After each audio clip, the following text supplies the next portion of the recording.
할렐루야, 할렐루야. 네, 오늘도 예배에 오신 모든 분들을 환영하고 축복합니다. 우리 찬양을 통해 하나님께 나아가기 원합니다. 내 마음의 한 자리 같이 찬양하겠습니다.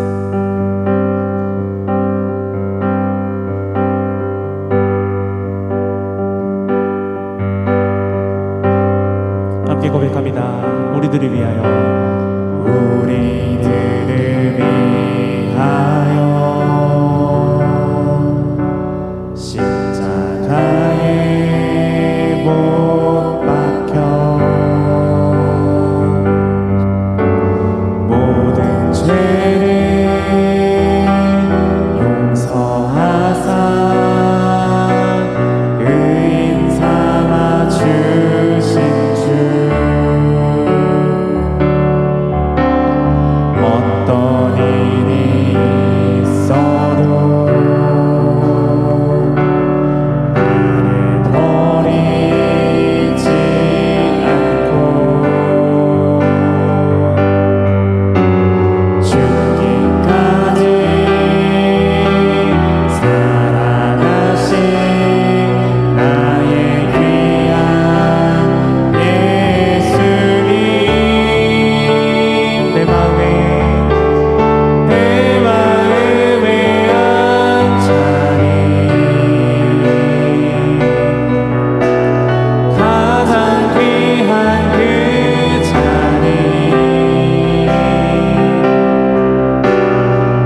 예수님과 묵상으로 오늘 예배 드려질 예배를 위해서 잠시 함께 기도하기 원합니다.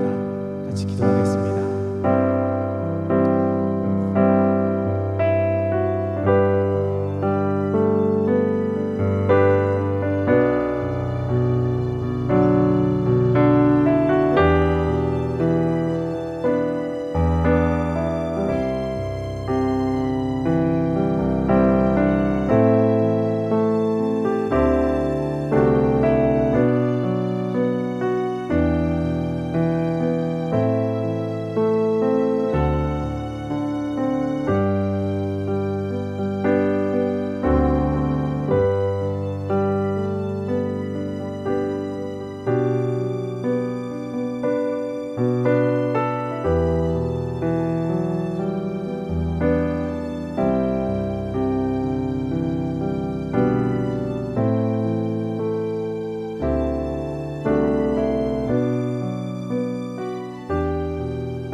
예수님의 이름으로 기도드립니다. 아멘. 우리 계속해서 돌아서지 않으리 주님 뜻대로 살기로 했네 같이 찬양하겠습니다. 박수 치면서 함께 찬양하겠습니다.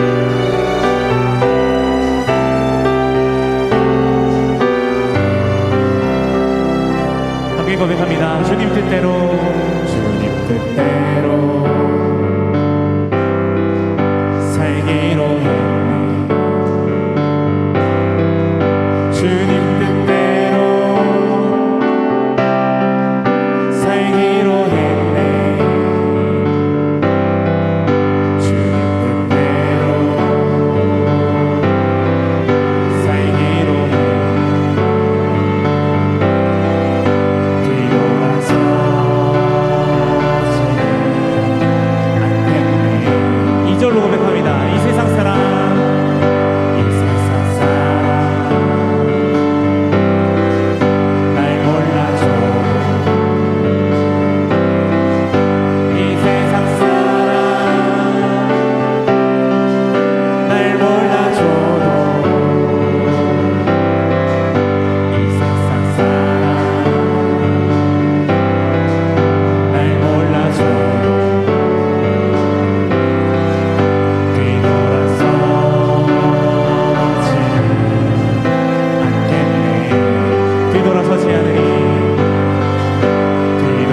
수많은 유혹 속에도 신실하신 주님 약속 나는 붙들리라.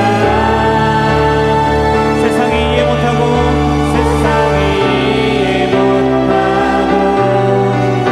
우리를 조로 가여도 진실하신 주님 약속만 붙들리라. 마지막으로 어떠한 시련이 와도 수많은 유혹 속에도 진실하신 주님 약속만 붙들리라. 세상이 이해 못하고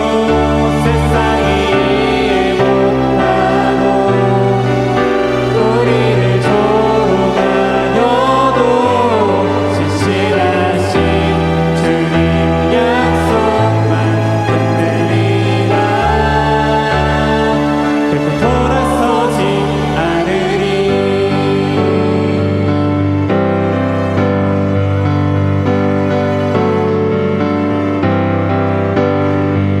아멘.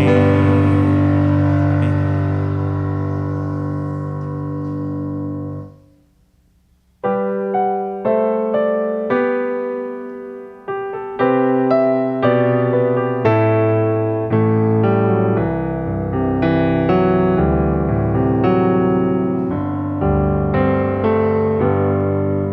주께 가까이 날 이끄소서. 간절히 주님만을 원합니다. 채워주소서. 주의 사랑을 진정한 찬양 드릴 수 있도록 주께 가까이 날 이끄소서. 간절히 주님만을 원합니다. 채워주소서. 주의 사랑을 진정한 찬양 드릴 수 있도록 목마른 나의 영혼 주를 부르니 나의 맘 만져 주소서. 주님만을 원합니다. 더 원합니다. 나의 맘 만져. 다시 한번 목마른 나의 영혼, 목마른 나의 영혼 주를 부르니 나의 맘 만져 주소서. 주님만을 원합니다. 더 원합니다. 나의 맘 만져. 우리 마지막으로 목소리로 고백하겠습니다. 목마른 나의 영혼, 목마른 나의 영혼 주를 부르니 나의 맘 만져 주소서. 주님만을 원합니다. 더 원합니다. 나의 맘 만져 주소서.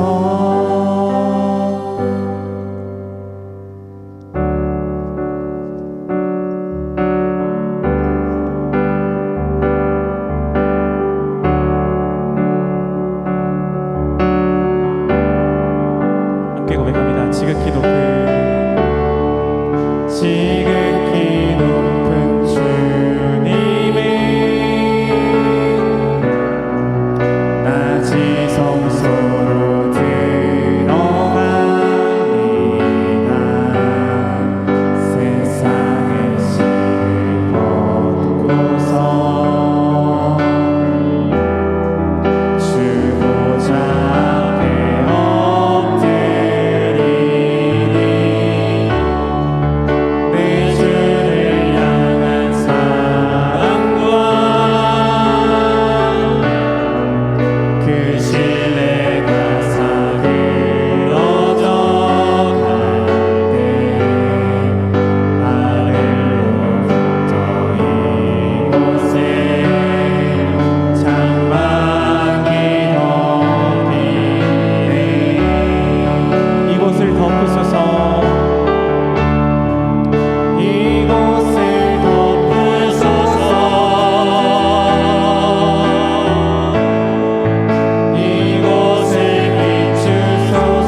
신앙을 고백드리겠습니다. 나는 전능하신 아버지 하나님, 천지의 창조주를 믿습니다. 나는 그의 유일하신 아들, 우리 주 예수 그리스도를 믿습니다.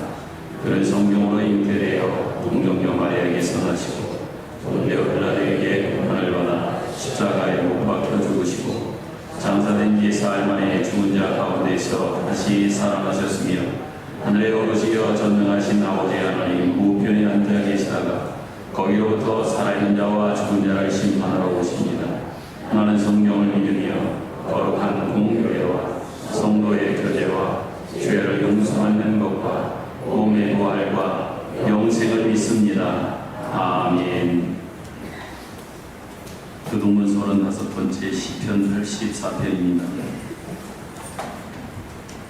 만군의 여호와여, 주의 장막이 어찌 그리 사랑스러운지요. 내 마음과 육체가 살아계시는 하나님께 부르짖나이다. 주의 제단에서 참새도 제집을 얻고 제비도 새끼들 보금자리를 얻었나이다.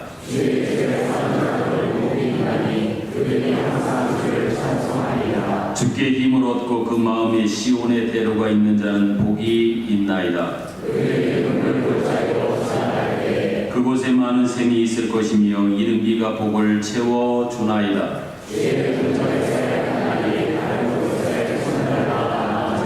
악인의 장막에 사는 것보다 내 하나님의 성전 문지기로 있는 것이 좋사오니. 아멘. 앉아서 찬송가 331찬을 부릅니다.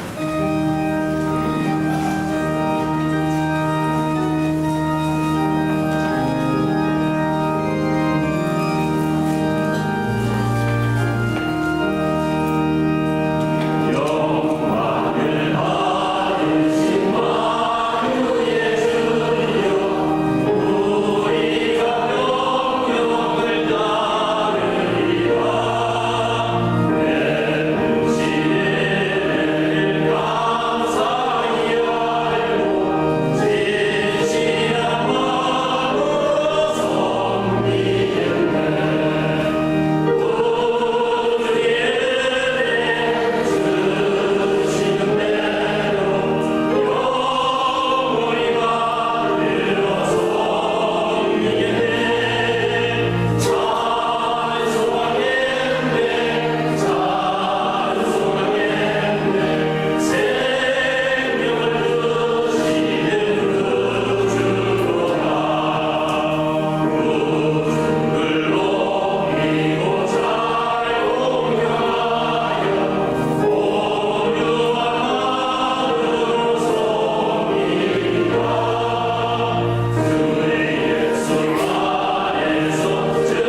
찬양과 존귀와 영광 받으시기에 합당하신 거룩하신 하나님 아버지, 지난 한 주간도 하나님의 은혜 가운데 살게 하시고 복된 주일을 맞이하여 믿음의 백성들이 주님 전에 나와서 함께 예배 드리게 하시니 감사를 드립니다.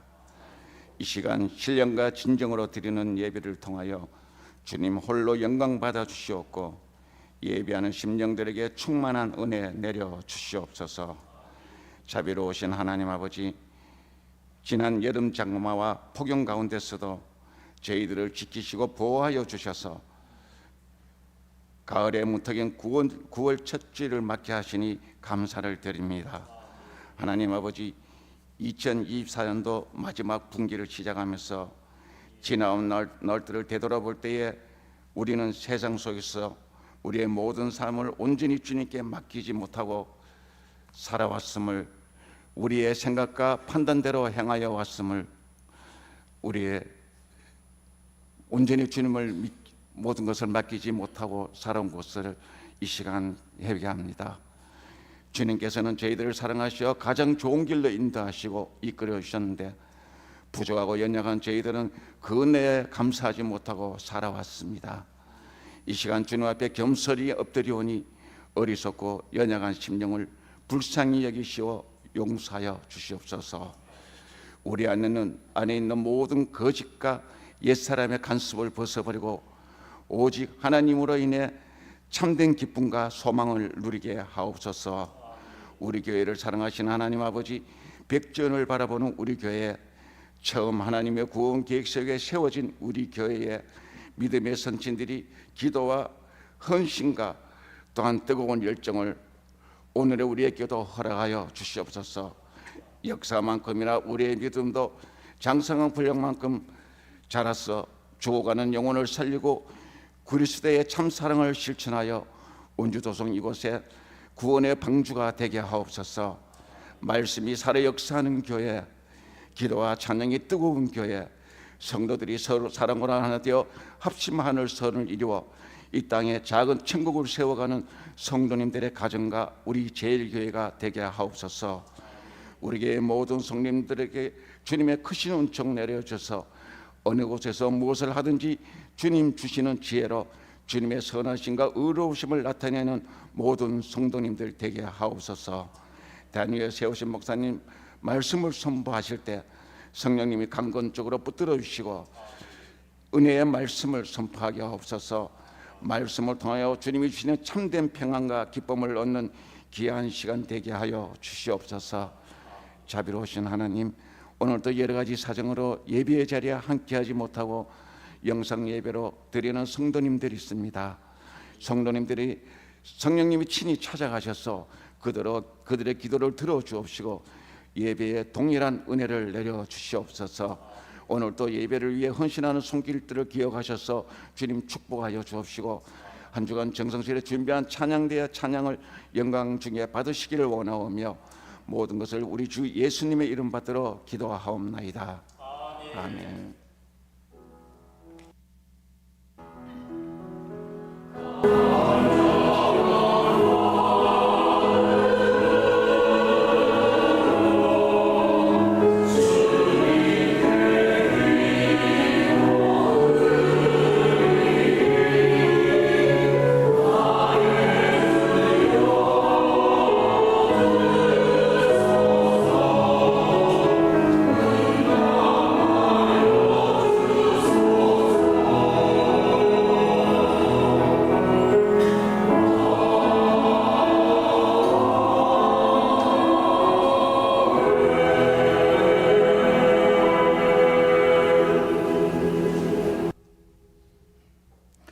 교회 소식을 전하여 드리겠습니다.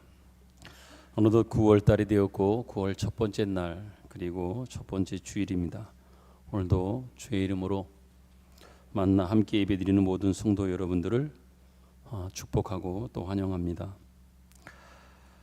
안드레 전도 짐의 노방 전도가 이번 주에도 계속 진행되겠습니다. 주일 오후 예배 특송 주부에 기록된 대로 금주에는 5, 6구역, 또 9월 마지막 22일 주일에는 7구역, 8구역이 되겠습니다. 기도하는 마음으로 구역 식구들과 잘 준비하셔서 특성으로 하나님께 올려드리기를 원합니다.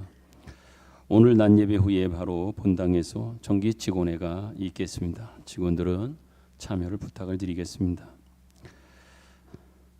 계속되는 성경 세미나, 이번에는 신약 성경에 대한 이해라고 하는 제목으로 다음 주일 오후에 서울신대 윤철원 교수님을 모시고 세미나가 진행이 됩니다. 시간을 관리하고 또 절약하는 관계로 세미나의 시작을 1시 45분부터 바로 시작을 하도록 하겠습니다.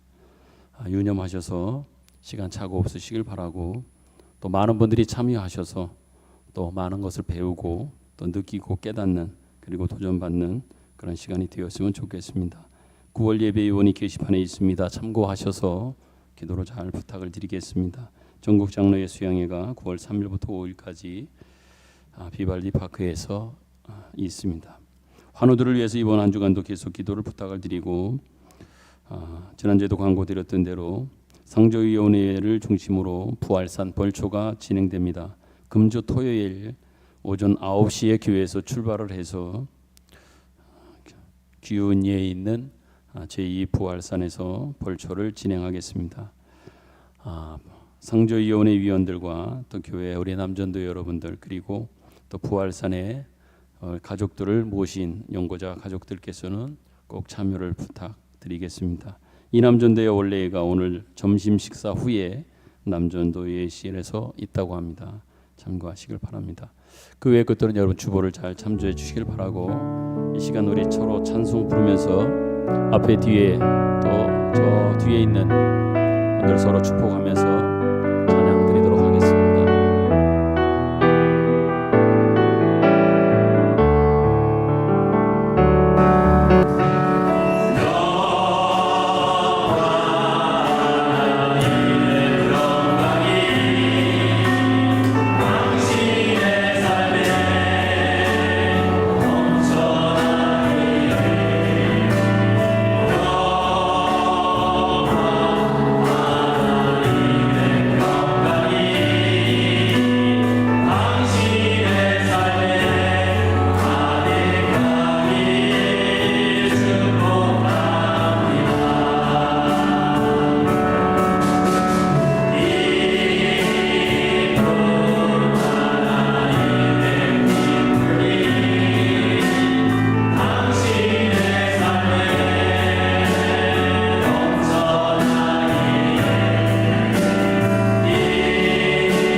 정말 반갑습니다.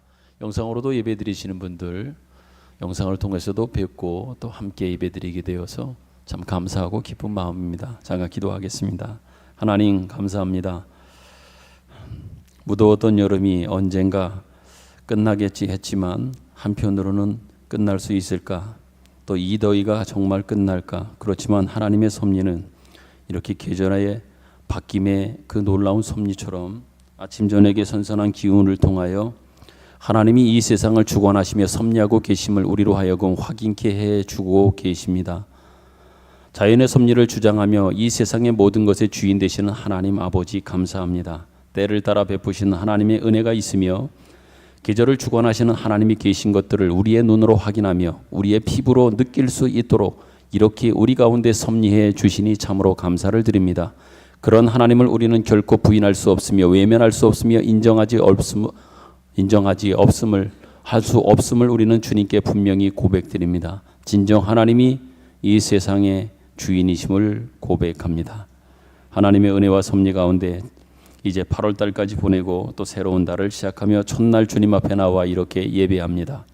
다시금 우리의 이 고백과 우리의 중심과 또 하나님 앞에 드리는 예배를 주님 기억하여 주옵시고 받아 주옵소서. 우리의 예배의 고백은 주님을 인정함에 대한 고백이요, 또한 주님의 진정 우리의 삶에 우리의 인생의 주인인 것들에 대한 진정한 무릎 꿇음과 항복과 순종의 의미에 하나님을 향하여 드리는 우리의 예배인 것들을 기억하여 주옵시고, 우리 안에 오시며 우리를 다스리시며 우리를 이끄시며 우리를 인도하시며 우리를 보호해 주시기를 간절히 원합니다. 9월이 시작되었어도 우리는 늘 여전히 불안하고 여전히 확신이 없습니다. 어느 것 하나 내 마음대로 내 생각대로 내 계획대로 되는 것 없으며 할 수 없음을 우리는 분명히 압니다. 내 건강 하나 내 스스로 지킬 수 없으며 내 생명도 내 마음대로 지킬 수 없음을 아는 저희들입니다. 그러기에 하나님을 더 의지하고 하나님을 바라보고 하나님을 소망합니다. 주님, 우리 가운데 우리와 함께 우리를 이끄시며 인도하여 주옵소서. 오늘도 그러한 진정 어린 우리의 마음과 중심을 가지고 주님 앞에 나와 마음에 무릎을 꿇고 부복하여 주님 앞에 엎드립니다. 우리 가운데 오시옵소서. 우리를 다스려 주시옵소서. 특별히 이 시간 하나님 앞에 다시금 새로운 날과 새로운 한 달을 시작하면서도 귀한 주님의 전에 나와 예배드리는 이 귀한 이 일들에 동참하고 싶어도 함께하지 못하는 그러한 육신의 연약함을 가진 그러한 분들을 위하여 기도합니다. 얼마나 그렇게 한 번쯤 나가서 주의 성전에서 예배드리고 싶고 또한 성전에서 함께 예배하며 성도들과 교제하는 그 날들을 소망해 보지만 지난 8월까지 그렇게 기다려 보았지만 아직도 이루어지지 않는 현실 속에서 한편으로는 답답하고 힘들어하는 그런 분들이 있습니다. 하나님, 언제인지 모르지만 그날을 기다리고 소망하면서 하루하루 날들을 살아가고 있습니다. 그분들에게 주님 힘을 주옵소서. 주의 은혜로 충만하게 허락해 주시기를 소망합니다. 마음의 담대함을 주시고 또한 그 마음에 주님이 주시는 진정한 샬롬 평안이 있게 하여 주시옵소서. 기다리는 동안 지치지 않도록 하나님 도와주시며 포기하지 않도록 하나님 붙들어 주시기를 간절히 소망합니다. 이 시간, 이 귀한 시간에도 주님께서 말씀하여 주심에 함께 그 말씀을 듣고자 합니다. 주님이 말씀하여 주옵소서. 온몸이 귀가 되어 또한 귀가 되는 그러한 마음을 가지고 주의 말씀 앞에 서기를 원합니다. 주님, 다시금 기도합니다. 주님 말씀하옵소서. 우리가 듣겠나이다. 예수님 귀화하신 이름으로 기도드립니다. 아멘.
성경 말씀은 마태복음 25장 1절부터 13절입니다.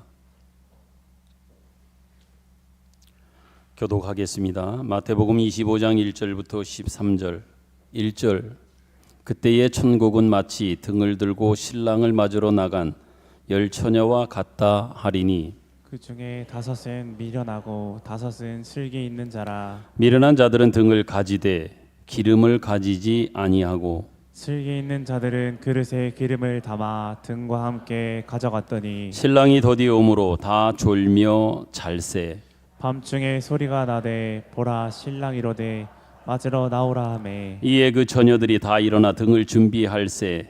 미련한 자들이 슬기 있는 자들에게 이르되 우리 등불이 꺼져가니 너희 기름을 좀 나눠달라 하거늘 슬기 있는 자들이 대답하여 이르되 우리와 너희가 쓰기에 다 부족할까 하노니 차라리 파는 자들에게 가서 너희의 쓸 것을 사라 하니 그들이 사러 간 사이에 신랑이 오므로 준비하였던 자들은 함께 혼인잔치에 들어가고 문은 닫힌지라. 그 후에 남은 처녀들이 와서 이르되 주여 주여 우리에게 열어 주소서. 대답하여 이르되 진실로 너희에게 이르노니 내가 너희를 알지 못하노라 하였느니라. 같이 읽습니다. 그런즉 깨어 있으라 너희는 그날과 그때를 알지 못하느니라. 아멘. 말세의 종말에 대한 주님의 비유와 또 예루살렘 멸망과 이스라엘의 멸망에 대한 이 비유를 통해서 어찌 보면 궁극적으로 이스라엘에게 일어날 일들뿐만 아니라 하나님 나라의 예수 그리스도의 재림을 통해서 이루어질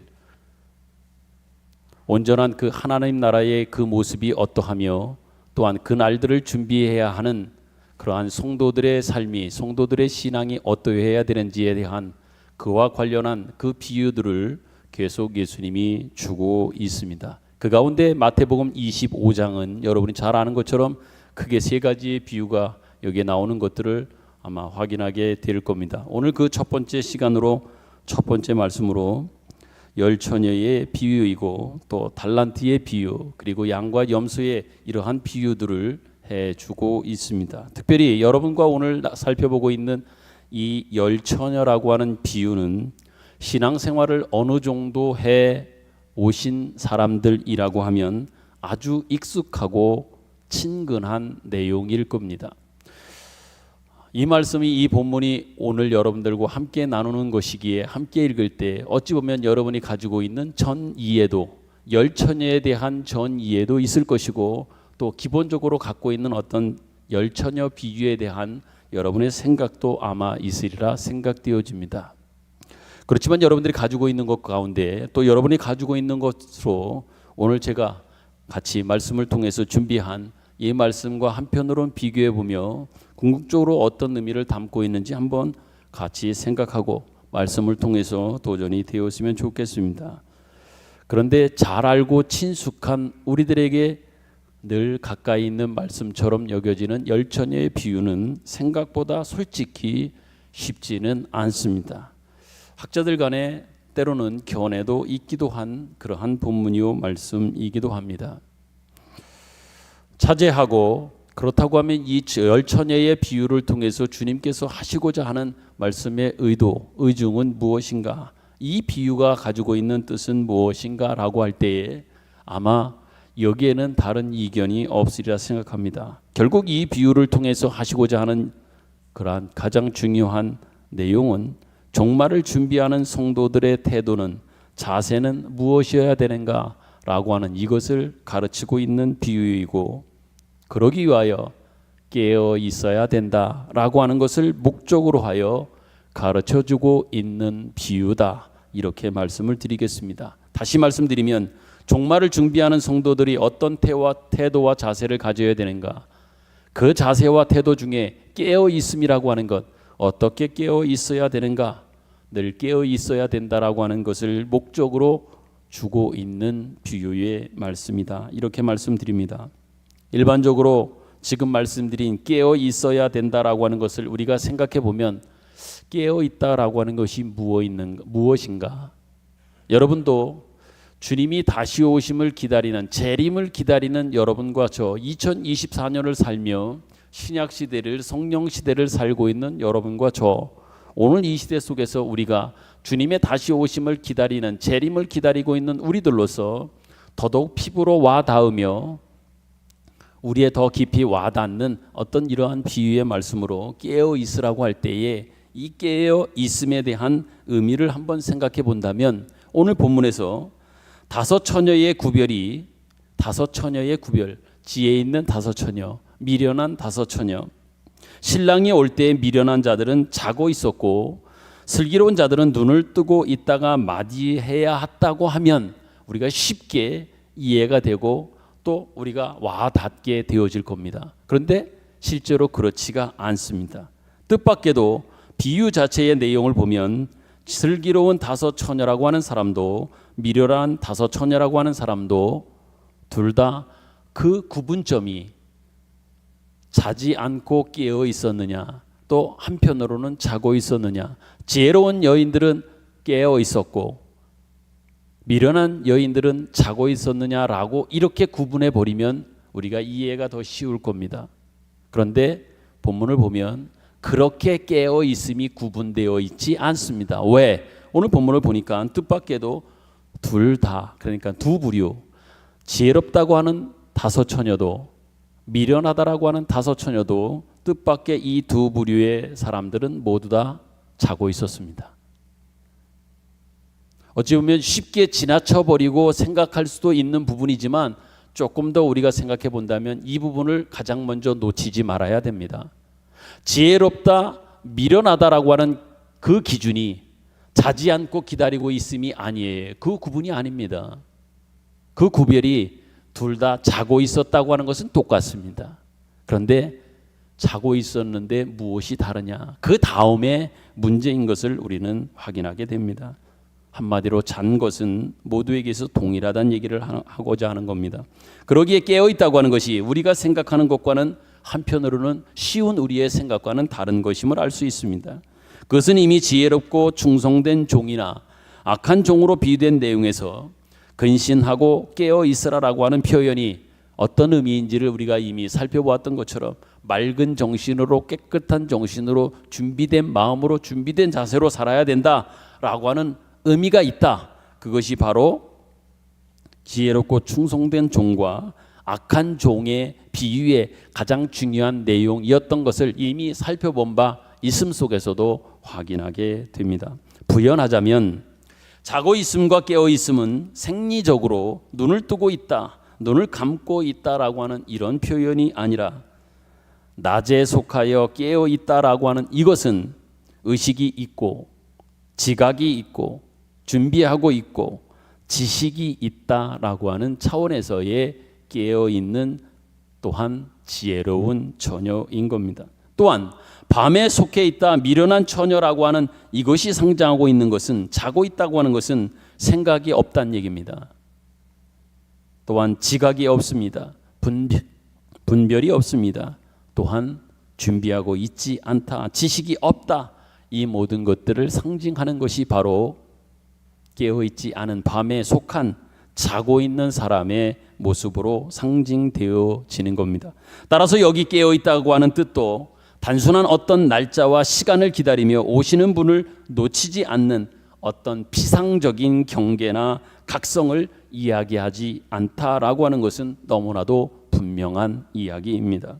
왜냐하면 이것은 지금 예루살렘의 멸망이나 성전 파괴의 예언으로부터 24장의 말입니다.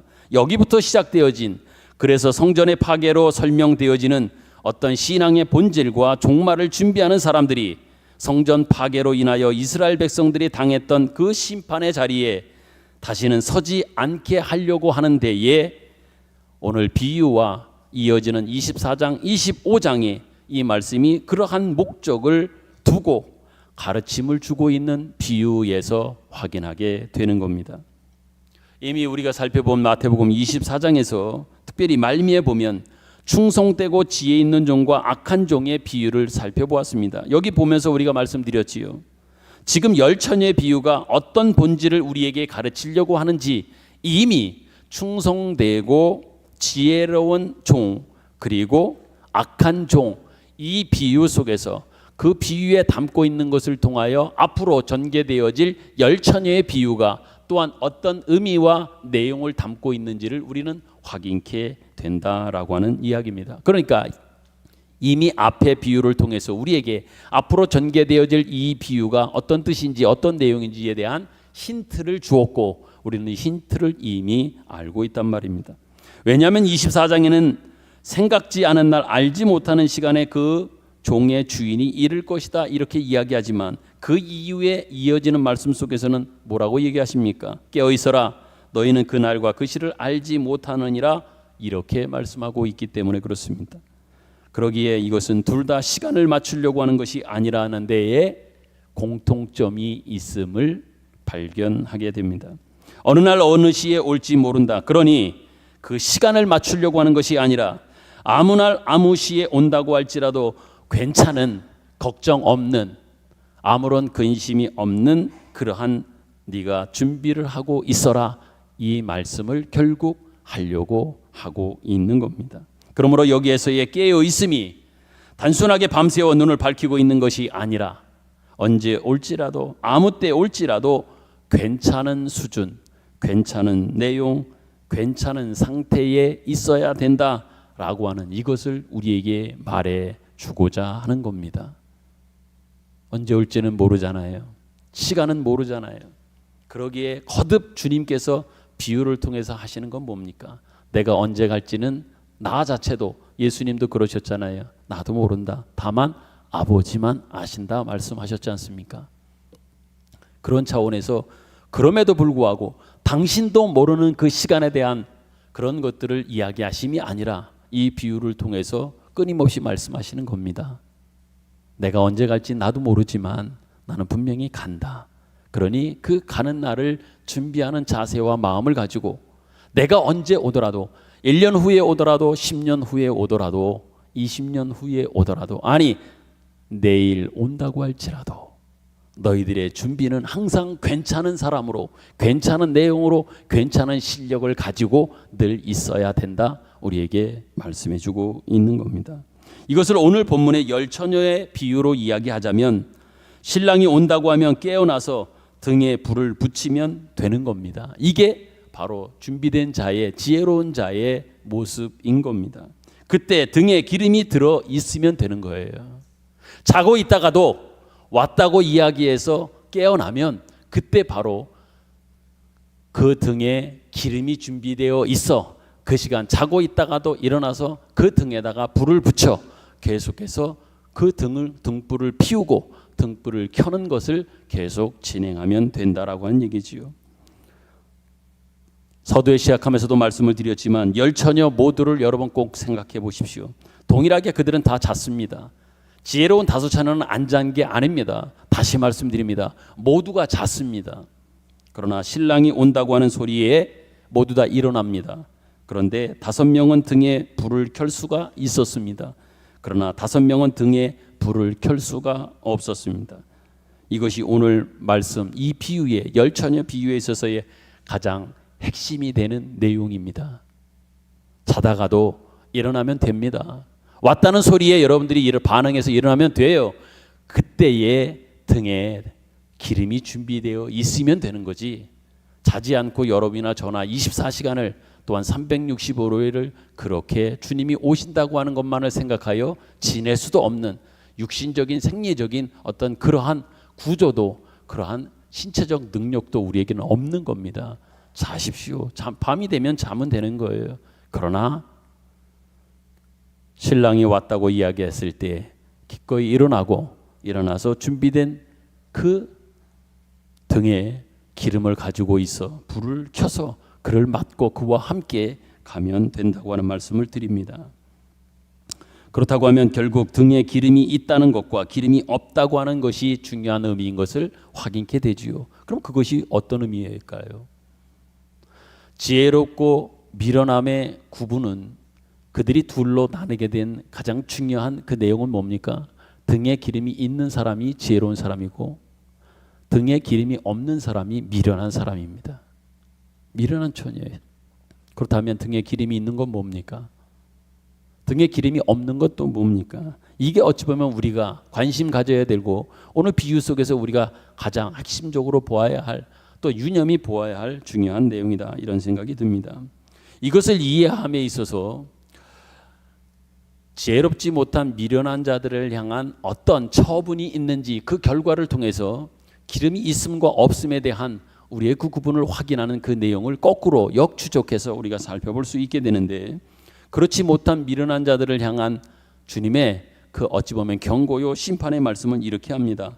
악한 종을 심판하며 벌하며 꾸짖는 심판의 기준을 이야기하고 있는데, 마태복음 24장 51절에 보면 이렇게 말씀하고 있습니다. 같이 한번 읽겠습니다. 시작. 어미 때리고 외식하는 자가 받는 벌에 처하리니 거기서 슬피 울며 이를 갈리라. 아멘. 어찌 보면 미련한 자들, 미련한 처녀들을 향하여, 악한 종들을 향하여 예비되어져 있는 그 결과는 무엇이냐, 또 무엇에 근거하여 무엇 때문에 그렇게 하나님은 심판과 벌을 말씀하고 있느냐. 51절 제가 다시 한번 읽어드리지요. 어미 때리고 외식하는 자가 받는 벌에 처하리니 거기서 슬피 울며 이를 갈리라.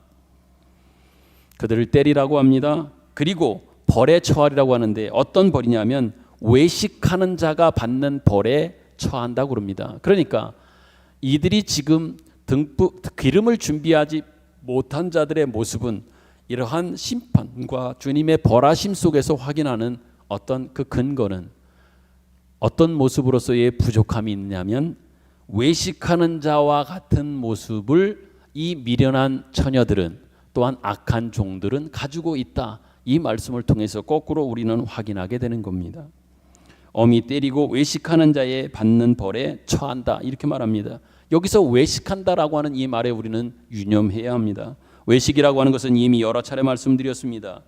그것이 표현하고 있는 것은, 그것이 담고 있는 의미는 겉모습만 있는 것이 외식하는 자입니다. 당연히 가지고 있어야 할 내용은 갖고 있지 않고 겉치장은, 겉모습은 그러해 보이는 이러한 것들을 가리켜 외식한다라고 예수님은 말씀하고 있는 거예요. 심지어 예수님이 이 외식하는 자의 모습으로 표현한 것 가운데 하나가, 여러분들이 쉽게 이해할 것이, 겉은 번지를 하지만 아름답게 꾸며놓았지만 무덤이라고 하는 거 있지 않습니까? 그것을 비유하여 예수님은 그렇게 말씀하시죠. 회칠한 무덤 같다, 이렇게 말합니다. 회칠한 무덤. 무덤은 무덤입니다. 죽은 자가 묻혀 있는 곳이 무덤입니다. 아무리 화려하고 멋지게 대그룹의 회장들이 죽어서 만들어 놓은 그 묘를 가보면 정말 화려하고 멋지고 하기는 하지만, 그래도 근본적으로 거기는 무덤이고 죽은 자가 묻혀 있는 겁니다. 회칠한 무덤입니다. 본질적으로 죽어 있고 죽은 자가 묻혀 있는 그곳이 아무리 회를 칠해 놓아도, 번지르하게 해 놓아도 그것은 아니다라고 하는 관점에서 회칠한 무덤으로 비유하고 있음을 우리는 확인하게 됩니다. 겉치장만 했다고 하는 거예요.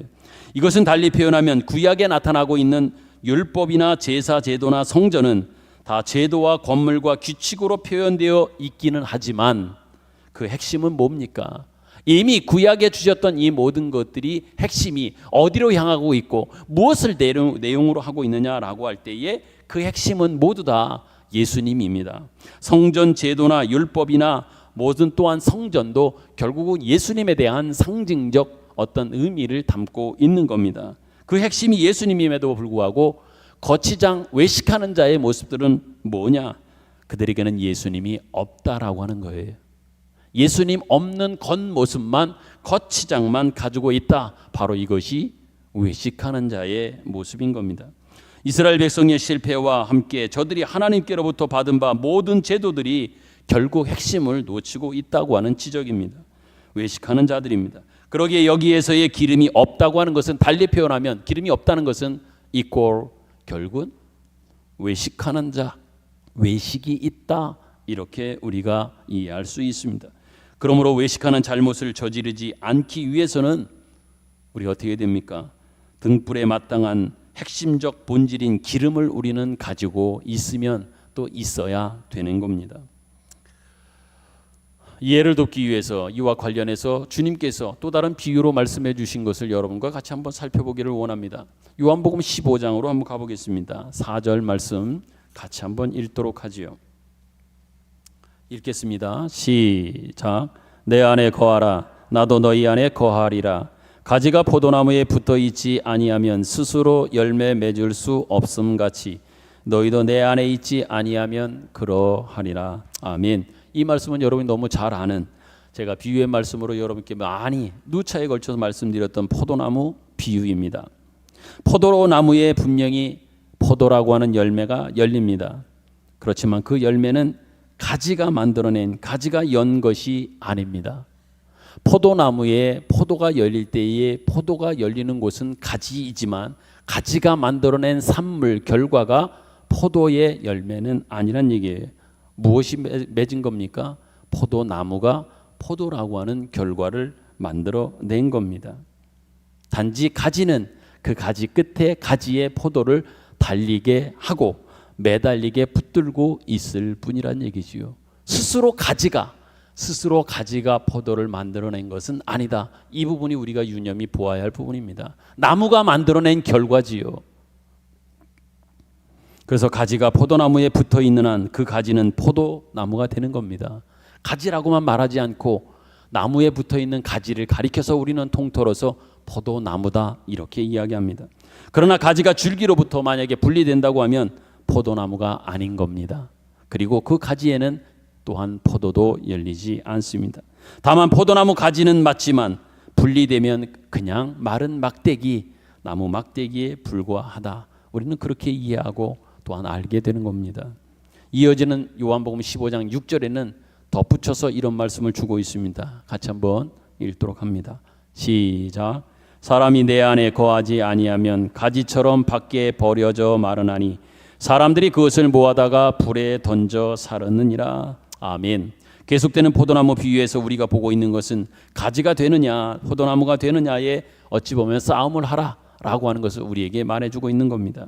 이것이 우리가 열처녀의 비유에서 보아야 할 것이고 또한 보는 바라고 하는 겁니다. 등불은 기름이 없으면 불을 켤 수가 없습니다. 또한 포도나무 가지가 나무에 붙어 있지 않으면 열매를 결실하지 못하는 겁니다. 등은 있지만 그 안에 기름은 없으면 결국은 그 등은 불을 밝히지 못하지요. 마찬가지입니다. 가지도 나무에 붙어 있을 때에 그것이 가지이면서 나무이면서 열매도 맺는 거예요. 가지가 붙어 있지 않으면, 나무에 붙어 있지 않으면 그것은 마른 막대기요. 거기엔 열매도 맺을 수 없다라고 하는 것과 같은 맥락의 말씀이란 말입니다. 열매는 분명히 나무로부터 나오는 겁니다. 등불은 또한 기름으로부터 원료를 공급받는다는 얘기예요. 이것이 성경이 가르쳐주고 있는, 아니 더 구체적으로 말하면 마태복음 24장부터 계속되고 있는 종말 말세를 준비하는 성도들에게 있어서 우리 성도들에게 가르치고 있는 일관된 가르침의 핵심이요 내용인 것들을 여러분이 잊지 않았으면 좋겠습니다. 다시 말하면 여러분, 우리는 뭡니까? 우리는 가지입니다. 가지는 포도나무에 붙어 있을 때에 비로소 포도나무입니다. 이제는 가지가 아니고 포도나무가 되는 겁니다. 그러나 분리되어 있으면 그것은 그냥 다만 마른 가지일 뿐입니다. 예수 믿지 않는 자들은 그냥 마른 가지이고 우리는 포도나무에 붙어 있는 가지인데 포도나무에 붙은 가지가 아니라 그냥 포도나무인 셈이 되어지는 겁니다. 그러므로 여러분, 이 포도나무 비유는 말하자면 종말을 준비하는 자세로서 우리가 알아야 되는 신자의 자기 인식에 대한 그러한 이해, 그것을 우리에게 말씀해 주고도 있는 겁니다. 다시 말하면 제대로 포도나무에 붙어 있는 가지인가를 너희들이 보아라. 너의 가지는 진짜 포도나무에 붙어 있는 가지이냐라고 하는 이것을 확인하고 이것에 대한 분명한 자기 인식이 있어야 된다. 이것을 말씀하고 있는 겁니다. 열처녀의 비유에서 적용해서 말한다면 그 등 안에 기름이 있느냐 없느냐 이렇게 묻고 있는 이것과의 싸움인 것이지요. 이것을 앞에 있는 지혜롭고 충성된 종과 악한 종으로 비유된 식으로 이야기하자면 뭐예요? 외식하지 말아라.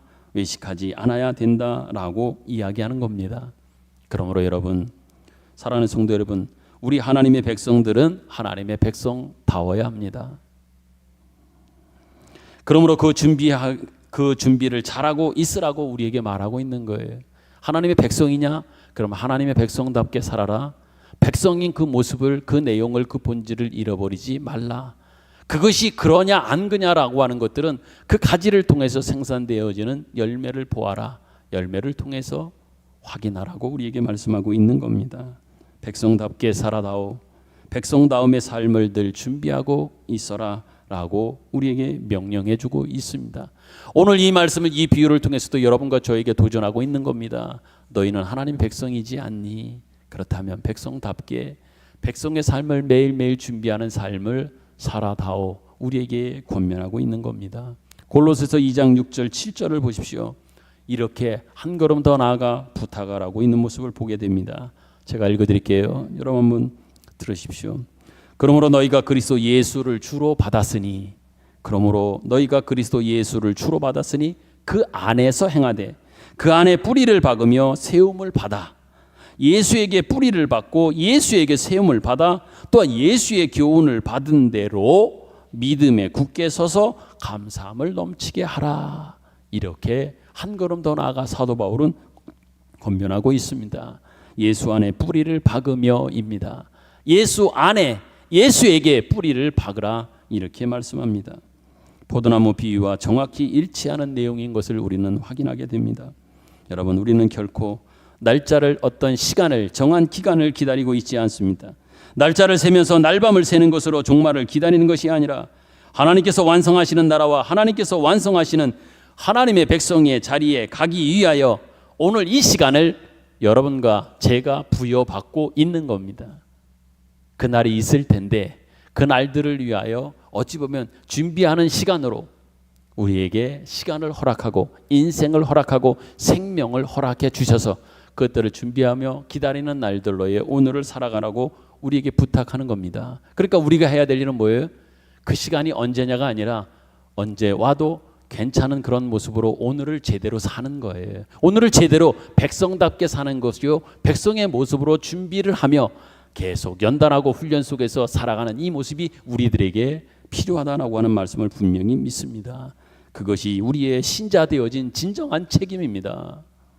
여러분은 단순하게 무엇한다, 교회에 와서 이것하고 저것하고 하는 이런 것으로만 부름받고 있지 않습니다. 그러면 하나님이 궁극적으로 여러분들과 저를 부르시고 교회로 부르시며 교회를 통해서 궁극적으로 이루려고 하는 건 뭡니까?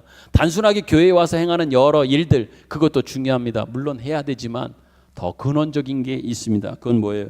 여러분 자신이 하나님의 사람으로 완성되어지라고 1차적으로 여러분과 저에게 명령하고 있음을 기억해야 됩니다. 하나님의 사람으로 완성되어지는 것들을 늘 소망하고 기대하며 또한 훈련하고 연단해서 사람답게 되라, 사람이 되어라. 그래서 전에도 제가 한번 말씀드렸는데요, 인간이 지금 인간의 모습을 잃어버리고 깨어진 어떤 모습들이 너무 많단 말이에요. 그러니까 오늘 우리 성도들이 교회가 진짜 해야 될 일은 다른 게 아닙니다. 인간의 모습을 회복한 그 모습, 인간의 완성을 위한 그 일들을 위하여 먼저 내 자신이, 그리고 우리 공동체가 서로 경주하며 격려하면서 이 일들을 하면 되는 거예요. 많은 종교와 관련되어진 행위와 일들이 있습니다. 행사가 있습니다. 이것은 그런 쪽으로 본질적으로 하나님의 사람으로서의 회복되면 회복된 사람으로서 당연히 나타나게 되는 것이 전도하는 거예요. 본질적인 모습에는 관심이 없고 대신 어떤 행위적인 것으로 본질을 대신하려고 하는, 또한 그것으로 그 자리를 메우려고 하는 어떤 얄팍한 이 생각, 이거는요 스스로가 자기를 속이며 사람을 속이며 할 수 있을런지는 모르지만 하나님 앞에는 결코 그럴 수 없는 거예요. 진짜 사람이 회복되면 창조의 형상의 회복은 사랑할 수밖에 없고, 그 사랑은 다른 사람을 섬길 수밖에 없고, 영혼에 대한 갈급함 속에서 전도로 이어지게 되고, 끊임없는 섬김과 끊임없는 희생과 자기 희생, 자기 죽음은 뒤따르게 되어진다라고 하는 그런 이야기예요. 억지로 죽으려고 하니까 안 죽어지고, 죽는 게 그렇게 힘들지만 진정한 하나님의 형상으로서의 회복된 모습으로서의 그 죽음은 예수님의 죽음처럼, 예수님이 걸어가신 길처럼 그렇게 어렵거나 힘든 길은 아니다, 이렇게 말씀을 드립니다. 이제 말씀을 맺으며 여러분께 마지막 도전 드립니다. 여러분은 값없이 하나님의 은혜로 구원을 받았습니다. 믿습니까? 아멘입니다. 값없이 우리의 노력, 행위, 그 수고 때문에 얻어진 결과가 아니라 하나님의 은혜로 구원을 받았습니다. 그렇기 때문에 우리는 늘 가장 먼저 드는 생각이 그렇게 구원의 은혜를 내가 값없이 받았으니 나 주님께 무엇을 바치면 됩니까? 라고 하는 이런 생각만 갖지 마시고 이것이 전부가 아니란 얘기예요. 그러면 뭐예요? 값없이 공짜로 학교에 입학한 것이라고 여러분 한번 생각해 보십시오. 요즘은 거의 뭐 공교육이 또 나라에서 이제는 무상으로 제공되어지는 공교육을 뭐 중학교, 고등학교까지 받고 있지만 대학교는 이제 거의 뭐 그렇지는 않잖아요. 학교에 입학을 하게 되면 당연히 뭘 해야 됩니까? 거기에 학비를 내야 하지요. 그런데 학비를 내지 않고 학교에 입학하게 된 그런 모습으로 우리 생각해 볼 수 있는 거예요. 그러면 뭐 해야 됩니까? 그 다음에 뭐 해야 돼요? 값 없이 여러분들이 학교에 입학을 하게 되었습니다. 수업료도 내지 않고 입학을 하게 되었어요. 그러면 그 학생이 해야 될 일이 무엇인가를 한번 생각해 보십시오. 이렇게 도전드립니다. 그 학생이 해야 될 일은 뭘까요? 공부 열심히 하는 겁니다. 돌아다니면서 이것저것 하려고 하는 것보다 가장 먼저 중요시 생각하고 해야 될 일은 공부를 열심히 해야 되는 거예요. 공부하셔야 돼요. 값없이 십자가로 구원을 받았습니까? 그렇다면 예수 그리스도를 머리로 한 그분의 몸으로 여러분들이 살고 그분의 몸으로 자라나고 그분의 몸으로 커져가는 이런 모습이 있어야 됩니다. 그래서 그리스도의 장성한 분량이 충만한 데까지 자라가는 일들이 우리에게 있어야 될 줄로 믿습니다. 그것이 성경이 우리에게 목표한 것이고 종말을 준비하는 자세요. 하루하루 복된 우리에게 허락하신 나날들일 것입니다. 그렇게 할 때 참다운 신자의 생애를 맛보게 될 것이고 여러분들 안에서 쌓여져가는 예수 그리스도를 닮아가는 모습들에 대한 확인, 확증, 더 커져가는 여러분 자신 안에 있는 예수의 모습, 닮아가는 모습을 여러분도 보게 되고 알게 되리라 분명히 믿습니다. 여러분, 이 진정한 성도의 싸움, 신자의 싸움, 하나님의 백성들의 싸움을 빼앗기지 마십시오. 외면하지도 마십시오. 미련하게 다른 것으로 대체하려고 하거나 핑계대어 도망가려고 하지도 마십시오. 꿋꿋하게 서서 여러분에게 허락하신 그 시간을, 그 인생을 살면서 거기서 진정한 하나님이 내게 허락하신 인생에 또한 인간의 본질을 찾고 그 모습을 지켜가고 그것을 더욱더 키워가고 키워가는 장성한 분량으로 만들어가는 그런 모습으로 살아가는 것들을 꿈꾸며 그렇게 조금씩 자라가고 자라가는 이 모습들이 우리 안에 충만해지기를 간절히 소망합니다. 열처녀 비유를 통해서 오늘 여러분과 저에게 도전하고 계십니다. 자고 있더라도 걱정하지 말아라. 다만 기름은 준비하고 있어야 된다고 하는 이 비유의 말씀을 9월을 시작하는 이 첫 주일의 첫날에 여러분 마음속에 잘 담으셔서 이 한 달 동안 또 남은 2024년을 살아가는 동안 주님이 오시기까지 기다리며 살아가는 동안 마음속에 잘 담으셔서 하루하루 쌓아가는 삶으로서의 인생의 그 풍성함이 장성함이 있는 그 삶이 계속되기를 간절히 소망하고 축복합니다. 아멘. 말씀을 생각하며 우리 찬양 부릅니다. 그날은 도적같이 우리에게 이릅니다. 언제 올지 모릅니다. 그러기에 우리에게 분명히 말씀하고 계십니다. 항상 기뻐하고 쉬지 말고 기도하고 범사에 감사 늘 준비하는 자세로 살아가라 이렇게 말씀하고 있습니다. 찬송을 통해 우리 같이 고백합니다. 내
아버지, 은혜를 감사합니다.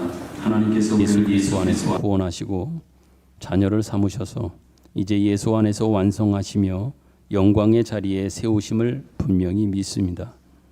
이러한 믿음 위에 서서 오로지 충성하는 순종하는 저희들이 되게 하여 주시고 기름을 넣어 등불을 준비한 저 슬기로운 처녀들 같이 주님 안에 뿌리를 박아 참된 포도나무의 가지가 되어 하나님이 인정하시는 인생을 살게 하시며 신자에게 허락하신 그 운명을 지켜나가기 위하여 하나님께서 베푸신 그 자리에서 그 삶을 살아가게 하여 주시되 하나님께서 우리에게 처음 창조하시면서 허락해 주셨던 인간의 본성과 본질과 그 안에 담아 주셨던 그 안에 하나님의 마음과 성품과 인격을 온전히 닮아내며 그것을 증거하는 저희들이 되게 하여 주옵소서.